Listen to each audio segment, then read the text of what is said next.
Hello, this is going to be a long video, but I have a lot to say, so bear with me. And we are now many who are safe and released from imprisonment and absurd mistreatment, but many of our comrades from Global Sumo Flotilla are not, and they need to be released now. But most importantly, we are not the story. Thousands of Palestinians are currently being held in Israeli dungeons without a trial, hundreds of which are children. Millions are living trapped under an illegal siege in an apartheid state and occupation, who are being systematically starved and bombed to pieces. Basic societal infrastructure is being targeted and destroyed, and Palestinians are being systematically deprived of their very basic rights and means to survive, such as producing their own food, controlling their own territorial waters, and children being able to go to school. And the whole world knows that this did not start on October the 7th, 2023. And these Israeli war crimes have happened with impunity and with help and legitimizations from our governments, institutions, and media. And this is the story here that people should be focusing on. Do not let me and other volunteers on the flotilla be a distraction. And the Global Sumo Flotilla is about solidarity with Palestinians, international solidarity. And what Israel did was mainly not to illegally abduct us in international waters and abuse us in prison, but it was that it stopped a humanitarian mission and violating international law by preventing humanitarian aid from entering Gaza, a population that are being systematically starved by Israel. And this is a blatant violation of international humanitarian and maritime law. And I also want to make it very clear that our imprisonment by Israel is a direct result of our governments.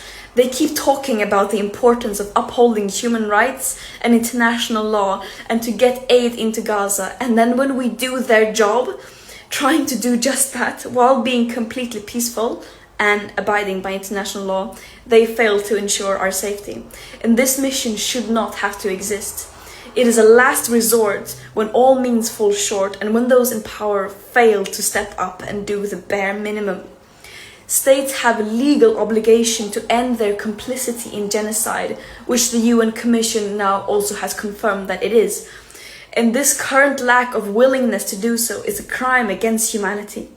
Israel does not have immunity from international law, even though it might seem like it from their genocidal propaganda. No human being is worth more than any other, and that also applies to Israelis. It's absurd that this even has to be said.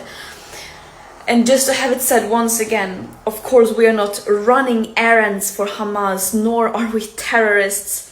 Israel think they can get away with only recycling their old arguments and smear campaigns to justify their atrocities without addressing the evidence of them committing a genocide. But the world sees through their desperate lies. Terrorism is defined as the calculated act of using violence to incite fear in a population for political control. Is that really what this peaceful humanitarian mission carrying food, medicine, baby formula in line with international law was doing? One can really ask who the real terrorist is here. And I stand by what I have said and stood for since I became an activist at the age of 13. I will continue to fight for a free world, a world free of all forms of oppression and racism, where we put human and planetary well-being over short-term economic profit and geopolitical control for a few. And that might sound naive, but I would any day choose being seen as naive over having double standards and not doing anything in the face of injustice.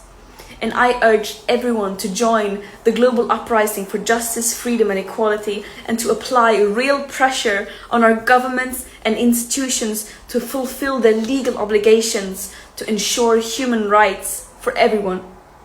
We have truth, morale, international law, justice, love, history, and solidarity of the world, as well as basic fucking common sense on our side. The war criminals have hate, lies, and weapons. Justice will prevail. Free Palestine.